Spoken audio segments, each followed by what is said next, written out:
And finally, here is a third video on the series dealing with Fisher's test of significance. It's an important video, one focused on misinterpretations. Actually, misinterpretations leading to what could be considered pseudoscience. So, Fisher's test of significance may be misused by assuming it does something that it doesn't. And this is what this video is about. Again, we have this simple procedure, very flexible, very suitable for ad hoc research, and that we can start after we have collected our data.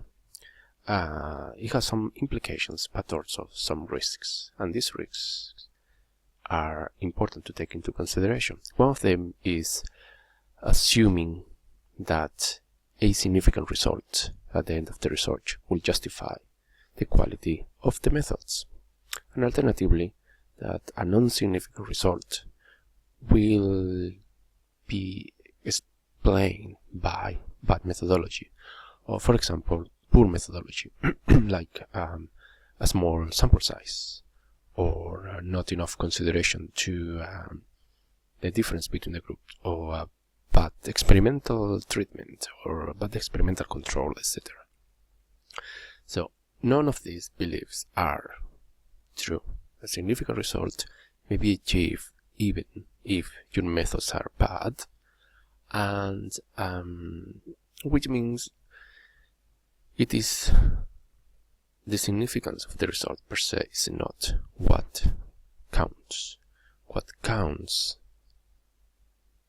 what is most important in research, is good quality of the methods used, good control of that methodology. A significant result is just a mathematical output of a formula and a comparison against a hypothetical distribution. It doesn't justify either the goodness of the method, and it doesn't explain why results are not significant as we may have hoped or expected. Regarding the null hypothesis itself, that we said is always true, so the scientific misinterpretations coming at this level are that the test is testing a hypothesis. We already saw and discussed that the hypothesis, the null hypothesis, is always true, statistically speaking. So you cannot prove it, and you cannot disprove it. That's not what is under test. What is under test is the location of your research data within that true hypothesis, and true null hypothesis actually. And again, also, we don't have an alternative hypothesis.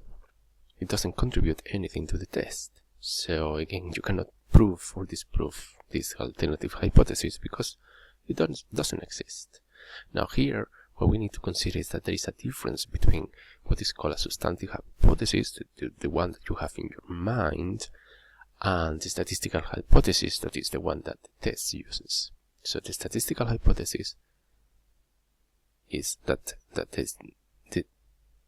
uses the distribution of 0 in certain degrees of freedom is always true.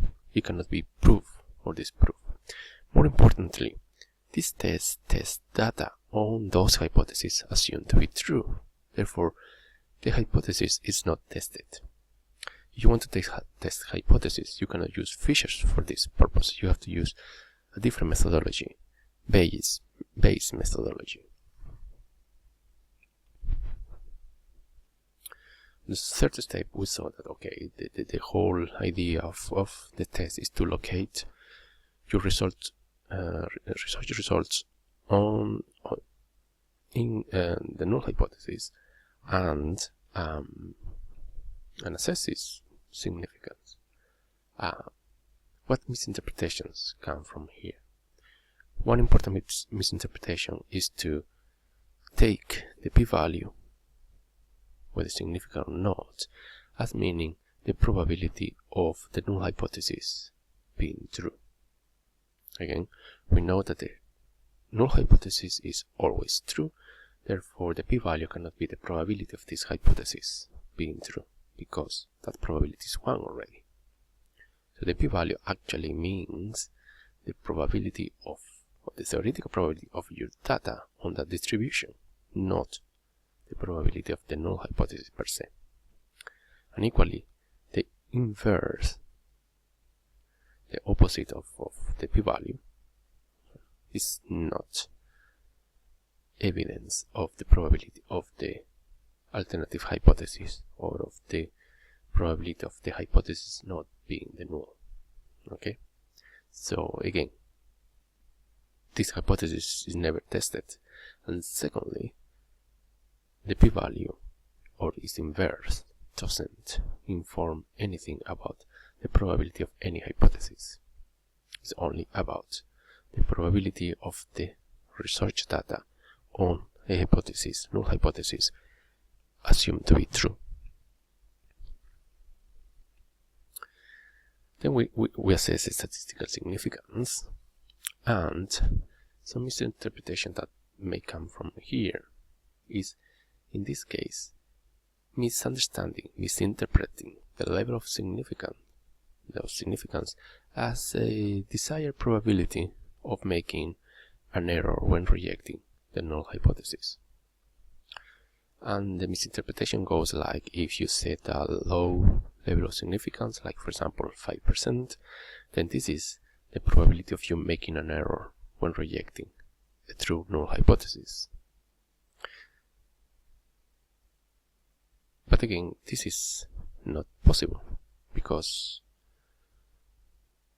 the hypothesis is not the one on the test. Rejecting the null hypothesis may be an error, because the null hypothesis may be the one that explains the research result, but you don't know whether you have made an error or not. And also, the probability of making an error is either 1 if you make such error, or 0 if you don't, but you don't know. So the level of significance has nothing to do with the probability of making such an error. So an error is possible, but the level of significance is not the one that informs you about this. Equally, the p-value, once calculated, is not the probability of such error occurring. The logic goes that the lower the p-value, therefore the lower the error, type 1 error. And again, this is not true. P-value has nothing to do with the probability of making an error when rejecting the null hypothesis. It's only about the probability of the research data on the distribution of a null hypothesis that you're using for comparison. And finally, another misinterpretation that may happen at the level of concluding our research is taking a significant result as being conclusive. Basically, concluding or assuming that once you got a significant result, that explains the reality of your treatment, for example, in the population. Okay, maybe some replication may be good, but normally the assumption is, oh, I got a significant result, even better, I got a very highly significant result, therefore I have my hypothesis, I have proof that my treatment works, I don't need to do anything else. The results are conclusive. While if your results are not significant, then normally there is somehow a recommendation for further studies, because the results are inconclusive. So either way, you are safe. If your results are significant because your results are conclusive, you have proved something. If your results are not significant, it's because further studies may prove that they are significant, therefore that the treatment is effective, or that a relationship between variables exists, etc. Again, this is a misinterpretation that has nothing to do with the actual test that you have carried out. And that are misinterpretations that typically preclude replication of significant results and justify non-significant results as a, as a need for further studies. There are some other references that you may access in order to read a bit more about these misinterpretations. In significant testing, just be mindful that it may include not only Fisher's but also Neyman Pearson's approach in the discussion, but it may be very useful to clarify the mind about what a test of data really achieves in research. And with this I finished this series introducing Fisher's test of significance.